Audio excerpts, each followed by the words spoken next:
अस्सलामु अलैकुम दोस्तों, सिंध जो बेहतरीन ऐं नाले वारो फनकार इश्क लॻई त पोइ पुछंदो सां कीअं रोए पोवा कंहिंजे प्यार में ऐं सिंध जे झंग झर में वॾे शौक़ सां ॿुधो वेंदड़ ख़ुशियुनि जा पीरी गीत ॻाए वेंदो सां जीवन साथी बणाए।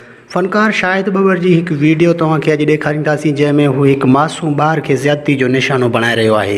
यादि रहे त सिंध में अॻु ई फनकारी ऐं शाइरी वञी नाले माते ते रही आहे। मूं पहिरियां ई चयो त अॼुकल्ह जेका सिंध में फनकारी ऐं शाइरी हले थी उहा शौक़ शिकार ख़ातिरी ई हले थी। सभ खां पहिरियां जेकॾहिं तव्हां मुंहिंजे यूट्यूब चैनल ते नवां आया आहियो त महिरबानी करे मुंहिंजो यूट्यूब चैनल खे ज़रूरु सब्सक्राइब करे छॾींदा। दोस्तो, हीअ वीडियो आहे जंहिंमें सिंध जो नाले वारो फनकार शाहिद बबर हिकु मासूम ॿार खे ज़्यादती जो निशानो बणाए रहियो आहे।